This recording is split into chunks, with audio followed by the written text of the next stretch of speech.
Next, I used to think my family was the definition of old money class. My father, Arthur, was a respected judge. My mother, Eleanor, ran the city's most prestigious charity gala. We lived in a house that looked like a museum, cold, marble-floored, and filled with secrets that were never whispered above a certain decibel. I was the perfect daughter, the one who went to the right schools and never made a scene. But 3 months ago, on my 31st birthday, I found a leather-bound journal tucked behind a loose brick in the wine cellar. That journal didn't just contain secrets, it contained a blueprint of a life that had been stolen from me. And that was the day I decided that if my family was a house of cards, I was going to be the one to provide the spark. To understand why I did what I did, you have to understand the dynamic of the Sterling family. My brother, Julian, was always the golden child. He was being groomed to take over the family's real estate empire. I, on the other hand, was the spare, the one expected to marry well and stay quiet. My parents always told me that my grandfather had left his entire estate to the first male heir, which meant Julian got everything, and I got a monthly allowance that felt more like a leash. For 30 years, I believed them. I felt grateful for the scraps they threw me. But the journal I found belonged to my grandfather, Silas Sterling. And in the very first entry, dated 2 weeks before his death, he wrote, "I have made a grave mistake in my son Arthur. He lacks the empathy to lead. I am changing the trust to ensure that the strength of the Sterling name passes to my granddaughter, Clara, for she is the only one who understands that wealth is a responsibility, not a weapon." I sat on that cold cellar floor for 4 hours, reading every page. My father hadn't just interpreted the will differently. He had forged a codicil. He had stolen my inheritance, locked it in Julian's name, and spent 3 decades gaslighting me into thinking I was a charity case in my own home. I felt a heat rising in my chest that I had never felt before. It wasn't just anger. It was a cold, calculating clarity. I didn't confront them immediately. If I had, they would have used their legal connections to bury me. No, I needed to play the long game. I spent the next month acting exactly like the submissive daughter they expected. I helped my mother plan her annual Summer Solstice Gala. I listened to Julian brag about the new skyscraper he was building with his inheritance. Every time he spoke, I just smiled and offered a toast. Behind the scenes, I was working. I hired a private investigator, a man named Marcus, who specialized in forensic accounting. I told him I didn't just want the money, I wanted the proof of the forgery. Marcus found things that were even worse than I imagined. My father hadn't just stolen my trust, he had been using the family's charity to launder money for his developer friends. The Sterling Foundation was a hollow shell. My mother knew. Julian knew. I was the only one kept in the dark because I was the only one they couldn't corrupt. The gala was 2 weeks away. This was the event of the year, where the governor, the press, and the city's elite would all be under one roof, our roof. I spent my nights in the library, digitizing the journal and the evidence Marcus found. I created a presentation. Not a slideshow, but a tribute video for the family's 50th anniversary in business. My mother was thrilled when I offered to make it. "Clara, darling, it's so sweet of you to finally take an interest in the family legacy," she told me, patting my cheek with a hand that wore a diamond ring bought with my stolen money. The night of the gala arrived.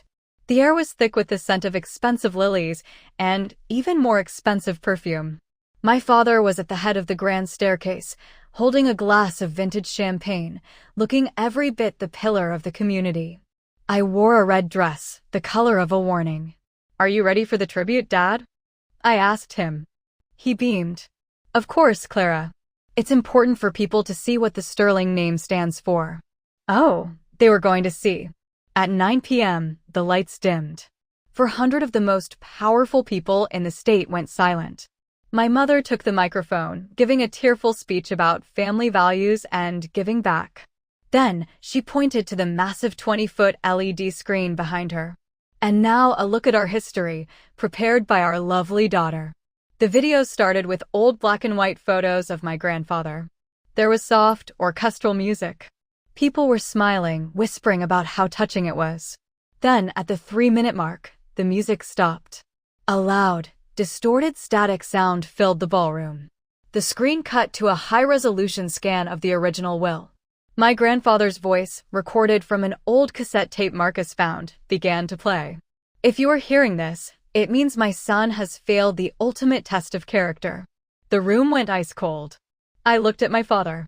His face went from a tan glow to a sickly, ashen gray. He tried to signal the tech booth to shut it off, but I had paid the technician double his yearly salary to lock the doors and keep the video running. The screen began scrolling through the forged signatures, side by side with my father's real handwriting. Then came the bank statements. The laundered money. The fake invoices from the charity.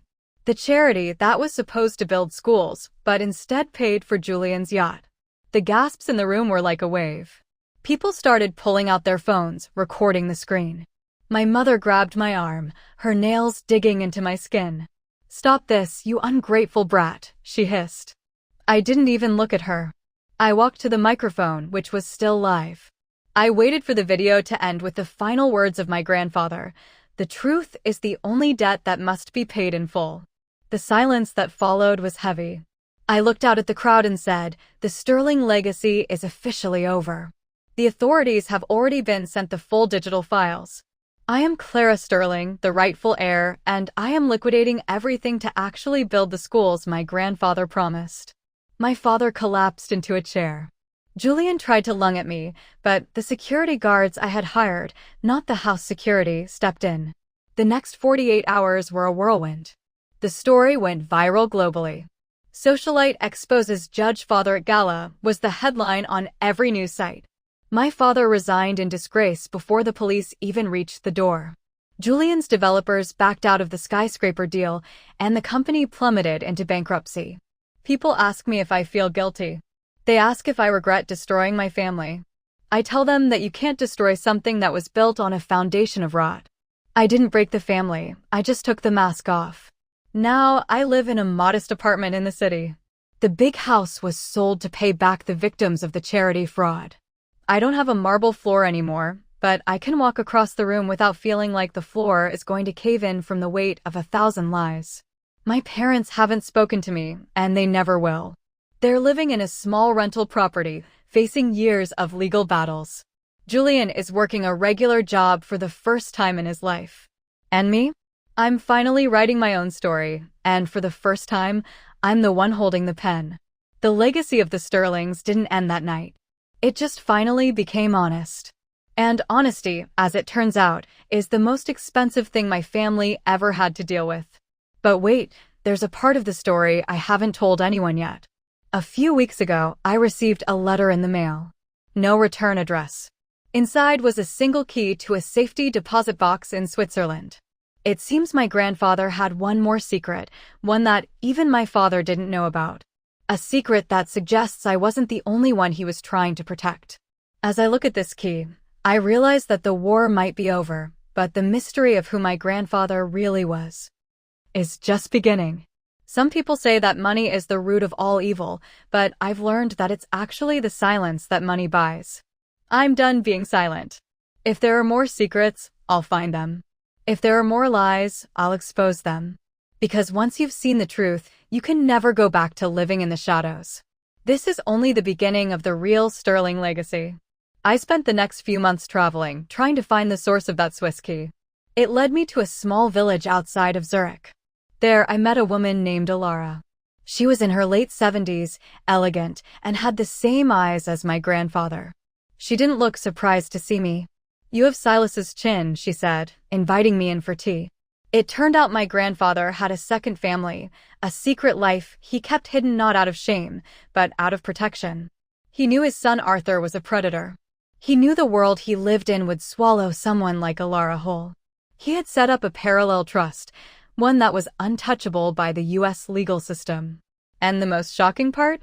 Alara had been watching me my whole life. She showed me photos of myself as a child, photos I didn't even have. My grandfather had been sending her updates until the day he died. "He wanted you to have the choice," Alara explained. "The choice to stay in that world or the choice to leave it." I realized then that my revenge at the gala wasn't just my own rebellion. It was exactly what Silas had hoped I would do. He had given me the tools to destroy the monster he had created in his son. Returning home, I felt a strange sense of peace. I wasn't just a vengeful daughter anymore. I was part of a larger, more complicated history. I started a new foundation, not named after the Sterlings, but named after the village where I found Alara. We don't have galas.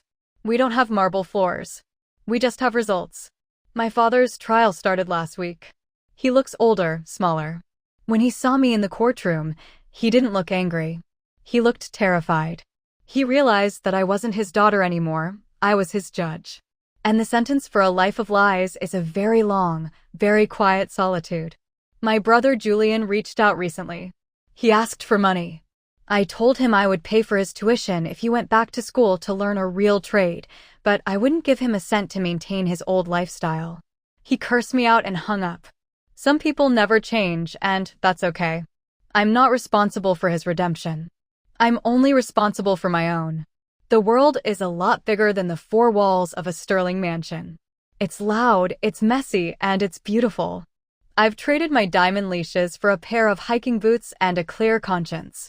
And if you're out there, sitting in a room that feels too cold, listening to secrets that feel too heavy, just remember, you don't have to wait for someone to give you the key. You can just break the door down. The view from the other side is worth every bit of the struggle. This is Clara, signing off from the life I was supposed to have and signing into the life I chose. The shadows are gone now. The sun is finally up.